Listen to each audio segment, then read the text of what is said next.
हम लोग को सिर्फ एक घर चाहिए बच्चे के लिए कि बच्चा बढ़ सके वहाँ पे। So it is just like कि किसी और का यूट्रस थोड़े टाइम के लिए हम लोग रेंट पे ले रहे हैं। Okay. So that is surrogacy. थोड़ा सा अगर स्ट्रेस और खाना पीना अच्छे से रख सकते हो तो वो करो, नहीं तो सबसे इजीएस्ट एंड मेडिकल वे है कि आप अपना एग फ्रीज कर लो whenever you are 23, 24 if you can afford it। तो वो एग फ्रीजिंग से क्या होता है ना, आपके ओवम का एज सेम रहता है। हाँ। 23, 24, आप भले 32 के हो जाए, स्पर्म्स वहीं पे डायरेक्टली रिलीज होते हैं। जो स्पर्म का ट्रैवल टाइम है हम लोग वो बचा के खुद ही उनको वहां पे पहुंचाते हैं। That is IUI।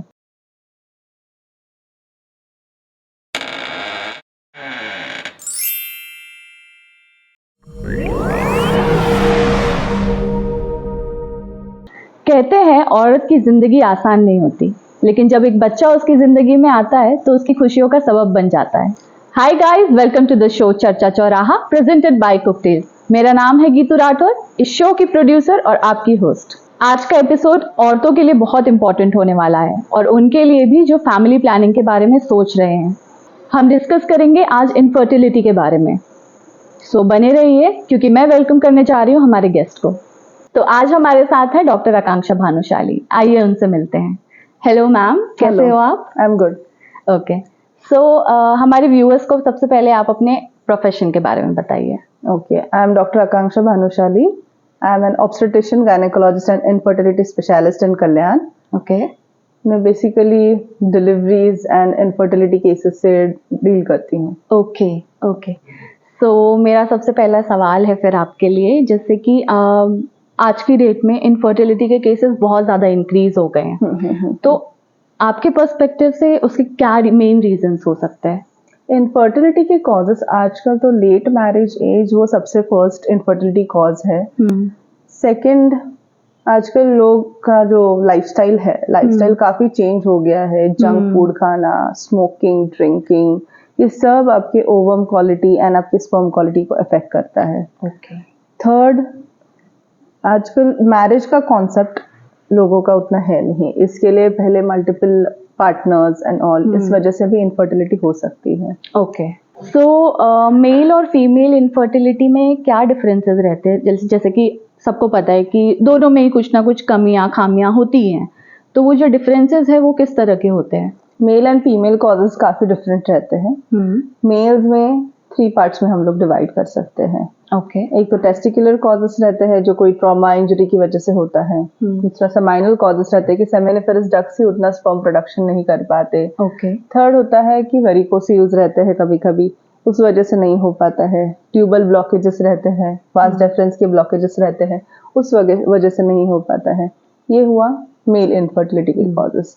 डीप में जाए तो क्लाइनफिल्टर एंड बहुत सारे सिंड्रोम्स रहते हैं, उस वजह से भी होता है। उनके क्रोमोसोमल एबनॉर्मलिटी सिंस बर्थ हो सकता है मेल्स में। ओके। फीमेल्स में काफी इजी है। यूट्राइन कॉजेस रहते हैं, ट्यूबल कॉजेस रहते हैं, ओवेरियन कॉजेस रहते हैं। यूट्राइन कॉजेस में अगर फाइब्रॉइड्स रहे, यूट्रस के शेप्स अलग रहे, बाइकॉर्नुएट यूट्रस वगैरह रहता है कभी कभी, जो प्रेगनेंसी होल्ड नहीं कर पाता, ऐसे कॉजेस रह सकते हैं। बाद में ट्यूबल ब्लॉकेजेस है, फैलोपियन ट्यूब्स का ब्लॉक हो जाता है, जेनाइटल टीबी हो जाता है, इस वजह से नहीं हो पाता। ओवेरियन कॉजेस में सबका फेवरेट और आजकल जो ट्रेंडिंग है PCOD। बहुत सारे छोटे छोटे पिंपल टाइप सिस्ट आते हैं ओवरीज के ऊपर। उसमें फ्लूइड कभी कभी रहता है, कभी कभी ब्लड रहता है, वो सिस्ट भी इनफर्टिलिटी कॉज कर सकते हैं। ओके, तो अभी जैसे आपने बताया कि PCOD और PCOS ट्रेंडिंग में है, बहुत ज़्यादा होता ही है लोगों को आजकल because of lifestyle and all, तो इन दोनों में डिफरेंस क्या है? PCOD is polycystic ovarian disease, तो वो सिर्फ ओवरीज के ऊपर सिस्ट आने से रिलेटेड है। And PCOS is a syndrome. Syndrome में सिर्फ ओवरीज ही नहीं, ओवरीज के साथ साथ जो बाकी के ऑर्गन्स अफेक्ट होते हैं, लाइक स्किन के ऊपर पिंपल्स आना, एक्सेसिव वेट गेन होना, फेशियल हेयर आना, बाद में एक्सेसिव हेयर लॉस होना, थायराइड डिसऑर्डर्स उसके साथ आते हैं, डिप्रेशन रहता है कभी कभी, एडेमा फीट रहता है पेशेंट्स को। ये सब पॉलिसिस्टिक सिंड्रोम के अंदर आता है। मतलब PCOD का बड़ा वर्जन। राइट। जब क्रॉस PCOD होता है तभी उसको सिंड्रोम में कन्वर्ट हो जाता है। ओके, तो मतलब दोनों के ट्रीटमेंट में काफी डिफरेंस भी होता होगा फिर? ऑलमोस्ट सेम है। ट्रीट द कॉज, जो भी कॉज है उसको ट्रीट करो। अभी PCOD का कॉज, पीसीओएस का कॉज है पीसीओडी, मतलब इरेगुलर मेंस्ट्रुएशन। इरेगुलर मेंस्ट्रुएशन को रेगुलेट करो, उनको रेगुलराइज किया तो ओवरीज को हम लोग थोड़ा सा रिकवर करने के लिए टाइम मिल जाता है। ओवरीज एक बार रिकवर हो गई, आपके हार्मोन्स पूरे बैलेंस हो गए, उसके बाद फिर आपके जो बाकी के सिम्टम्स है, pimples, facial hair, oedema feet, weight gain, वो सब धीरे धीरे कम हो जाता है। ओके, सो मतलब ये जो फेशियल हेयर वगैरह आते हैं वो भी कंट्रोल हो जाता है? वो भी कंट्रोल हो जाता है। Okay, that's great. तो जैसे अगर न्यू कपल है या जो भी है, तो मतलब अगर वो ट्राई कर रहे हैं फैमिली प्लानिंग का कंसेप्शन के लिए, तो अगर उन्हें प्रॉब्लम फेस हो रहा है इन दैट केस, तो उन्हें क्या स्टेप्स लेने चाहिए अपनी तरफ से?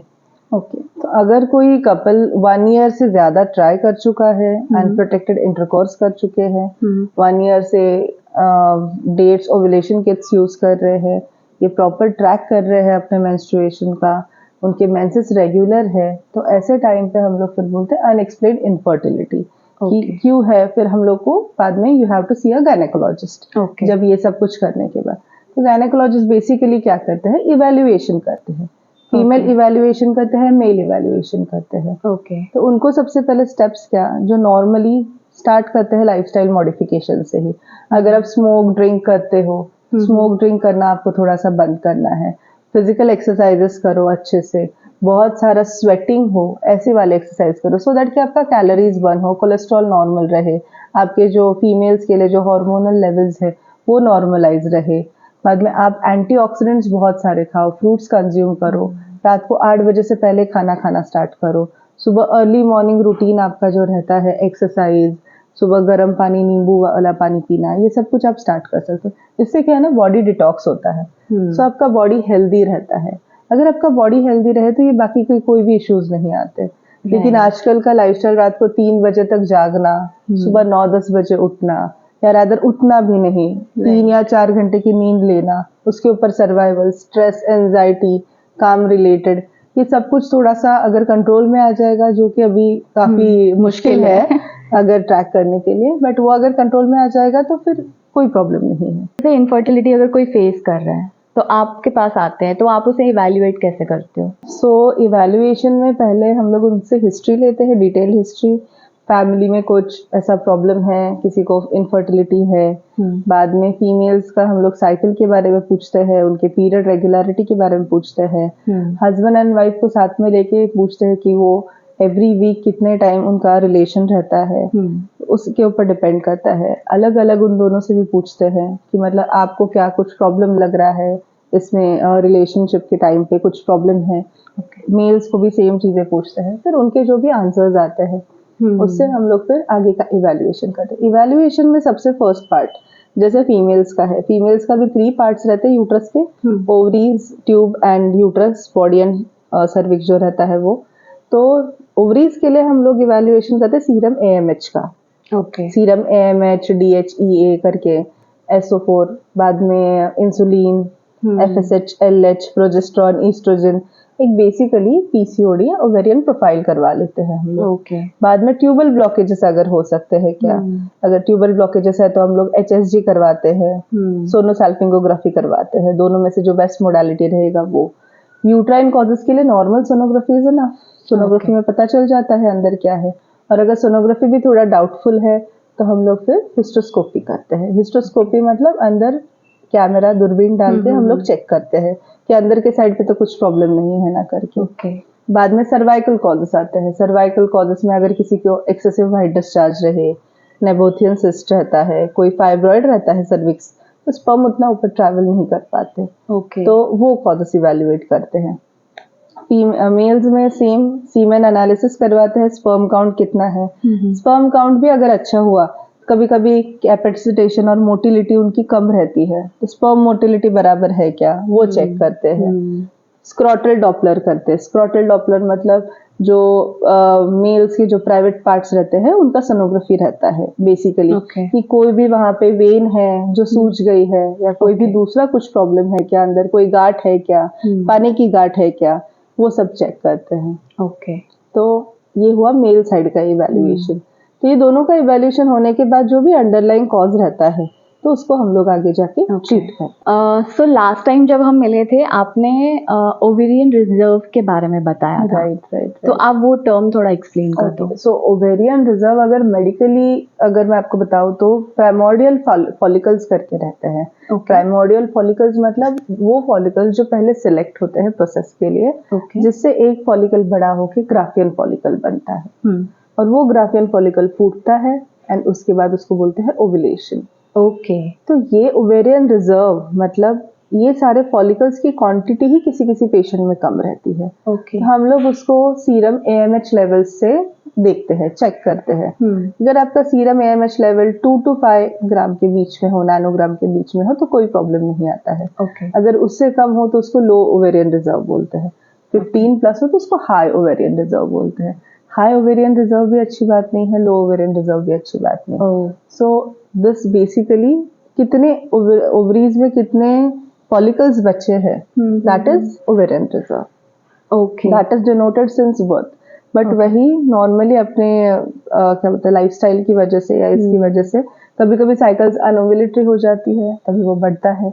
अगर वो प्रॉपरली यूज अप हो रहा है तो फिर नॉर्मल रहता है। सो नाउ डेज फीमेल्स जो है बहुत एम्बिशियस है, पर पहले करियर पे ध्यान देना चाहती है एंड देन फैमिली प्लानिंग।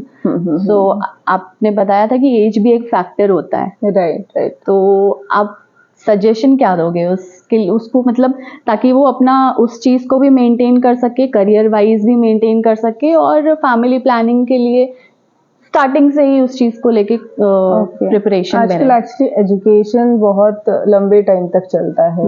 लोग अगर बेसिक डिग्रीज में भी नहीं, फिर उसके पास फेलोशिप्स होते हैं, पोस्ट डॉक्टरल होते हैं, बहुत सारे चीजें रहते हैं। तो ये कंप्लीट करते करते एक नॉर्मल एम्बिशियस फीमेल को 30-32 तक हो जाता है। उसके बाद फिर स्टार्टिंग से उसका करियर, जॉब, उसमें जो अलग अलग पोजीशंस रहते हैं वो ये होने के लिए काफी टाइम लग जाता है। तो एक बेसिक अगर पकड़ लो तो मैरिज का एज हो जाता है 30-32 एंड जब तक आप कंसीव करते हो तो हो जाता है 34-35। तो ऐसे टाइम पे कभी कभी क्या ओवेरियन रिजर्व, जैसे मैंने बोला पहले, वो धीरे धीरे कम होते जाता है। एज फैक्टर है तो हार्मोन्स इम्बैलेंस हो जाते हैं, स्ट्रेस है इतना एम्बिशंस की वजह से, उसकी वजह से PCOD डेवलप हो जाता है, एब्डोमिनल फैट, गर्थ सब बढ़ जाती है। तो ये सब कुछ होने की वजह से कभी कभी उनका फर्टिलिटी कोशेंट थोड़ा कम हो जाता है। तो ऐसे टाइम पे एक तो आप थोड़ा सा अगर स्ट्रेस और खाना पीना अच्छे से रख सकते हो तो वो करो, नहीं तो सबसे इजीएस्ट एंड मेडिकल वे है कि आप आपका एग फ्रीज कर लो whenever you are 23-24 if you can afford it। तो वो एग फ्रीजिंग से क्या होता है ना, आपके ओवम का एज सेम रहता है 23-24, आप भले 32 के हो जाओ।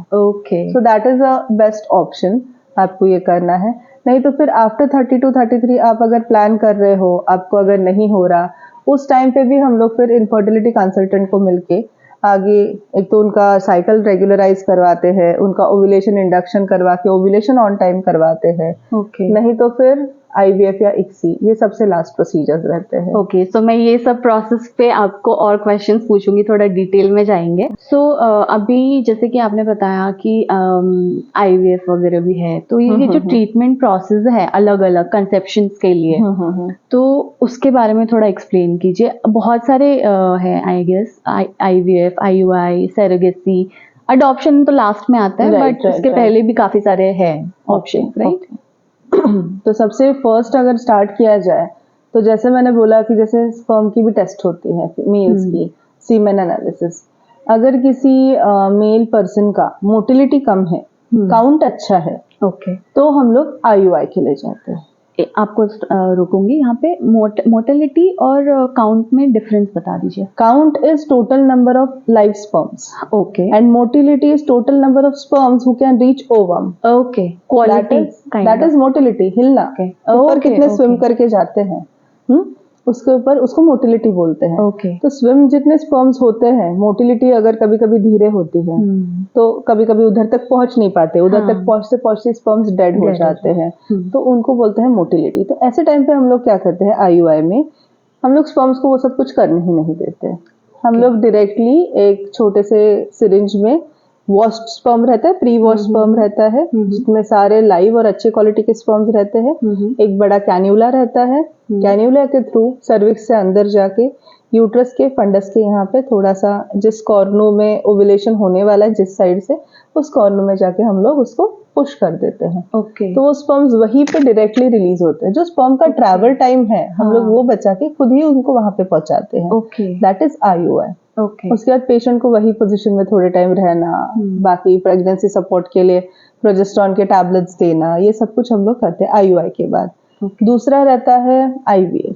अभी IVF एक ग्रॉस टर्म है, इन विट्रो फर्टिलाइजेशन। उसमें बहुत सारा आता है, जाइगोट ट्रांसफर, एम्ब्रियो ट्रांसफर। आजकल सबसे कॉमन रहता है एम्ब्रियो ट्रांसफर। ओके। तो हम लोग पहले एम्ब्रियोज बनाते हैं, मेल एंड फीमेल के, ये लेके ओवम एंड स्पर्म्स लेके। मोटाइल स्पर्म्स एक पेट्री डिश में रहता है, वो अपने आप मिल जाता है एंड उसके बेबीज एम्ब्रियोज तैयार होते हैं। ओके। तो एम्ब्रियोज को भी हम लोग ग्रो करते हैं प्रॉपर लैब में 16 वीक्स तक, उसके अच्छे से देखते हैं वो हेल्दी है कि नहीं। उसके बाद उसको फीमेल के अंदर इम्प्लांट करते हैं, उसको ट्रांसफर बोलते हैं। ओके। ये हुआ IVF का। कभी कभी ऐसा होता है कि स्पर्म काउंट बहुत लो है, एकदम ना के बराबर, 2-3 स्पर्म्स या हार्डली 0.5 मिलियन वगैरह। ऐसे टाइम पे हम लोग जाते हैं ICSI के लिए। Okay. ICSI is intracytoplasmic sperm insertion. Okay. तो उसमें हम लोग क्या करते हैं, ओवम के अंदर डायरेक्टली स्पर्म का इंजेक्शन देते हैं। उतना भी हम लोग ट्रैवल टाइम नहीं रखते जितना पहले IUI में रखा था। डायरेक्ट ओवम बाहर निकाल के उसी के अंदर स्पर्म का इंजेक्शन देते हैं, उससे 100% रहता है। आगे जाके एम्ब्रियो कैसा ग्रो करता है वो एम्ब्रियो के ऊपर है, बट उससे 100% फर्टिलिटी रह जाता है। So this is grossly about assisted fertilisation. तो इसमें फिर सरोगेसी का क्या पार्ट है? मतलब लाइक किसी को I think it is a matter of choice. और मुझे बहुत लोग पूछते हैं कि यार सरोगेसी क्या होता है, तो मैं अब आपसे पूछ रही हूँ ताकि मैं लोगों को बता सकूं। ओके, सो सरोगेसी बेसिकली क्या है? Surrogacy as you said a matter of choice, but sometimes it is not. Okay. Sometimes it is out of they have to do it. Okay. उनका बैड लक है कि वो करना पड़ेगा। Okay. क्योंकि किसी किसी के यूट्राइन फाइब्रॉइड्स काफी बड़े रहते हैं, यूट्रस का शेप उतना अच्छा नहीं रहता है, यूट्रस के अंदर का जो एंडोमेट्रियम है वो उतना प्राइम्ड नहीं रहता, वो उतना होल्ड नहीं कर पाता। किसी किसी का सर्विक्स अपने बच्चे को होल्ड नहीं कर पाता। बहुत सारे बेसिकली अगर फीमेल का यूट्रस उतना हेल्दी नहीं रहेगा तो हम लोग उनके अंदर कभी कभी बहुत छोटा यूट्रस रहता है, एट्रोफिक यूट्रस बोलते हैं उसको। कभी कभी यूट्रस ऐसा बाय कॉर्नुवेट रहता है, हार्ट शेप यूट्रस रहता है। हार्ट शेप रहा तो प्रेगनेंसी टिक नहीं पाती, आफ्टर सम टाइम अबॉर्ट होना है। किसी हॉर्न में रह गया ठीक है, नहीं रहा तो क्या करेंगे, बराबर। जब ऐसे सारे जब चीजें होती है तो यूजुअली क्या करते हैं, वही एम्ब्रियो जो मदर के अंदर ट्रांसफर करना है वो किसी और फीमेल के अंदर, हम लोग को सिर्फ एक घर चाहिए बच्चे के लिए कि बच्चा बढ़ सके वहां पे। So it is just like कि किसी और का यूट्रस थोड़े टाइम के लिए हम लोग रेंट पे ले रहे हैं। So that is surrogacy. 9 months के लिए वो सरोगेट मदर जो रहती है बेबी डिलीवर करती है एंड फिर मदर और फादर के पास बेबी दिया जाता है। ओके, सो इसका एक प्रोसेस होगा पूरा। आजकल बहुत सारे लोग उसको बाय चॉइस कर रहे हैं, जस्ट बिकॉज उनको उनका बॉडी, उनका लुक्स, उनका ये सब मेंटेन करना रहता है।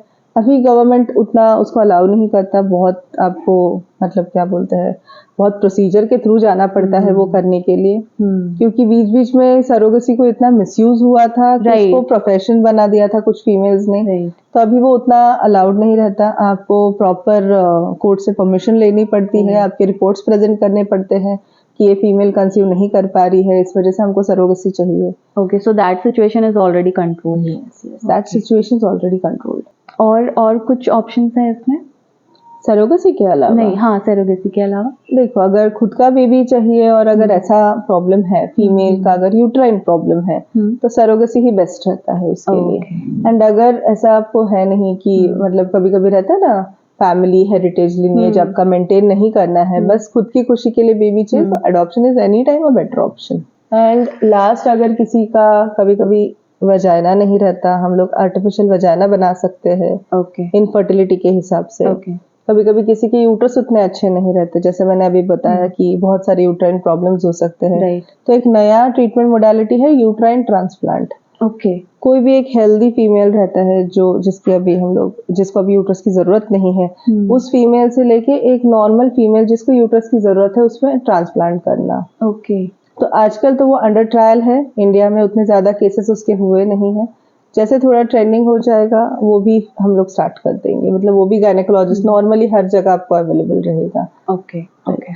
तो अभी जैसे किसी कपल ने कंसेप्शन का सोचा था, हो गया, अभी एक रहता है कहीं कहीं ना कहीं back of the mind miscarriage को लेके, तो आप उसके बारे में क्या बोलते हो कि वो कौन से पीरियड है जहाँ पे सबसे ज्यादा ध्यान देना है, और कौन से पीरियड में आपके पास ऐसे केसेस आए कि इस मंथ में हो गया अभी? Okay okay. सो मिसकैरेजेस तो फर्स्ट और सेकेंड ट्राइमेस्टर दोनों ट्राइमेस्टर्स में होते हैं, बट सबसे कॉमनेस्ट जो रहता है कि बेबी को हार्ट ही नहीं आया, अचानक से ब्लीडिंग स्टार्ट हो गया, ये फर्स्ट 3 मंथ्स में होता है। ओके। इसके लिए बहुत सारे मिथ है, ओल्ड मिथ है कि 3 मंथ्स तक किसी को बताओ मत। हाँ right. Just because they fair for miscarriages, miscarriage हो सकता है तो उसके बहुत सारे रीजंस है। एक तो सबसे पहले लेट समझ में आना फीमेल्स को, वो अपना day to day activity start रखते हैं, ऐसे टाइम पे फिर यूट्रस पे प्रेशर आता है, इंट्रा एब्डोमिनल प्रेशर बढ़ जाता है एंड फिर मिसकैरेजेस हो जाते हैं। सेकेंड है एनाटॉमिकल फैक्टर। एनाटॉमिकल फैक्टर मतलब कभी कभी यूट्रस का शेप उतना प्रॉपर नहीं रहता कि बेबी अंदर ग्रो कर पाए, इसके लिए मिसकैरेजेस हो सकते हैं। यूट्रस का बाइकॉर्नेट यूट्रस, यूनिकॉर्नेट यूट्रस इसमें हो सकता है। थर्ड फैक्टर रहता है कि बेबी जो तैयार हुआ दैट इज ब्लाइटेड ओवम बोलते, केमिकल प्रेगनेंसी बोलते हैं उसको, मतलब अंदर बेबी ही नहीं था, सिर्फ सैक बना था। सो ऐसे टाइम पे मिसकैरेजेस हो गए। थर्ड सर्वाइकल इनकॉम्पिटेंस, बट वो सर्वाइकल इनकॉम्पिटेंस होता है सेकेंड ट्राइमेस्टर में, कि बेबी अभी बड़ा हो गया लेकिन यूट्रस बेबी को होल्ड ही नहीं कर पा रहा, तो इसकी वजह से खुल गया एंड मिसकैरेजेस हो गया। ये सारे कॉमन कॉजेस है उसके। और जैसे अभी कोई ट्राई कर रहा है, कोई कपल है फैमिली प्लानिंग ट्राई कर रहा है बट नहीं हो रहा है, तो वो एक स्ट्रेस तो रहता ही है हर किसी को, डर तो हाँ डर रहता है, तो वो भी एक कहीं ना कहीं इफेक्ट करता होगा। हाँ, स्ट्रेस फैक्टर इफेक्ट करते हैं क्योंकि वो अल्टीमेटली आपके बाकी के पॉजिटिव हार्मोन्स को वो नेगेट करते हैं। नेगेटिव मतलब आपका थायराइड हार्मोन जैसे बढ़ गया, उस टाइम पे आपको मिसकैरेजेस का ज्यादा स्ट्रेस रहता है। बाद में आपका ब्लड प्रेशर अगर बढ़ गया, उस टाइम पे आपको मिसकैरेजेस का ज्यादा स्ट्रेस रहता है, मतलब मिसकैरेजेस होने का ज्यादा स्ट्रेस रहता है। तो ये सारे तो मेडिकल रीजंस है उसके लिए। स्ट्रेस अल्टीमेटली फर्स्ट 3 मंथ्स में थोड़ा सा रेस्ट लगना, फीमेल्स ने रेस्ट लेना, प्रॉपर डाइट, ज्यादा जंक फूड नहीं खाना, proper time to time dinner करना, ज्यादा हैवी एक्टिविटीज नहीं करना, ज्यादा उठाना, हील्स पहनना, बाहर ज्यादा जाना। बहुत सारे वर्किंग वुमेन आजकल करते हैं वो, बट उनमें ही ये सबसे ज्यादा प्रॉब्लम्स दिखते हैं। हर एक को नहीं होता, लेकिन जिसको हुआ उसका फिर हम लोग को कॉज इवेल्युएट करना पड़ता है कि उनका वर्क प्रोफाइल क्या था, कितना ट्रैवल टाइम था, कितने क्या बोलते हैं रिक्शा से ट्रैवलिंग टाइम कितना था, कितने गड्ढों में से रिक्शा गई, वो सब कुछ फिर हम लोग को कैलकुलेट करके कितना उनको एब्डोमिनल प्रेशर कितना आया। बेसिकली एब्डोमिनल प्रेशर अगर ज्यादा रहेगा तो मिसकैरेज होने का चांसेस ये रहता है। Okay. So during this period, during the pregnancy period, family का सपोर्ट कितना इम्पोर्टेंट होता है किसी भी फैमिली में? मतलब ऐसा होता है, और आजकल न्यूट्रल फैमिली ज़्यादा है, तो उनको आप क्या सजेस्ट करोगे कि क्या उनको ध्यान में रखना चाहिए जब आपके घर में कोई क्रिटिकल केस है ऑलरेडी? एक्चुअली ऐसे टाइम पे जब अगर कोई इनफर्टिलिटी से सफ़र कर रहा है, तो ऐसे टाइम पे फैमिली सपोर्ट, साइकोलॉजिकल इश्यूज रहते हैं थोड़ा सा, कि फैमिली में उनको फीमेल्स को खुद की हेल्थ या खुद के इससे ज़्यादा डिफिकल्ट रहता है कि बाकी के लोग क्या बोल रहे हैं। मदर इन लॉ को एक्सपेक्टेशन रहता है कि जल्दी प्रेगनेंसी रहे, तो वो एक्सपेक्टेशन फुलफिल करने का स्ट्रेस।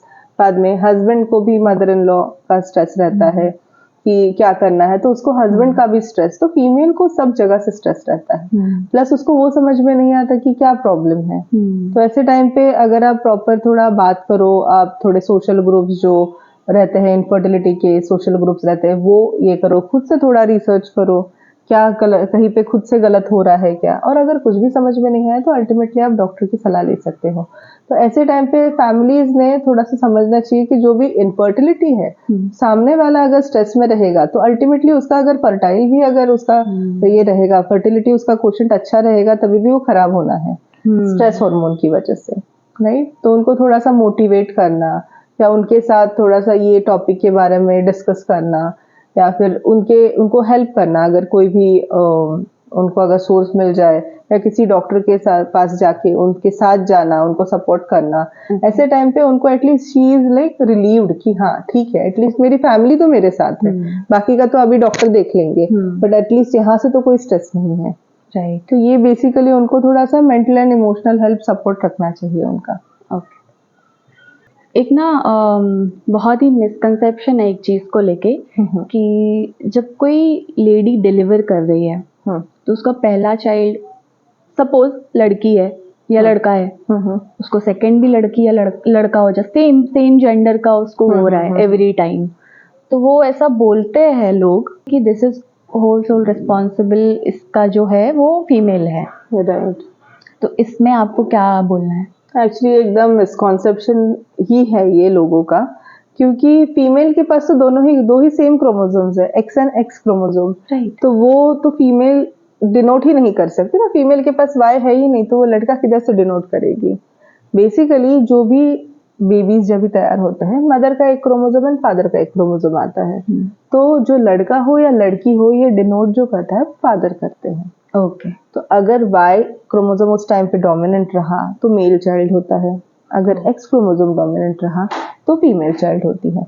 उसका और इसका कोई रिलेशन नहीं है। फीमेल्स तो they just carry the babies and उनका सिर्फ एक्स क्रोमोसोम ही जाएगा, अगर मेल भी हुआ फीमेल भी हुआ, जो जेंडर ऑफ द बेबी है वो फादर के क्रोमोसोम से ये होता है, डिनोट होता है। Okay. तो लोगों को अभी तक वो समझने के लिए थोड़ा सा टाइम लगेगा। अभी अर्बन एरिया में तो काफी लोग अभी इसके बारे में वेल एजुकेटेड है, थोड़ा रूरल एरियाज में ही ये चीज का प्रॉब्लम आता है। Right right right.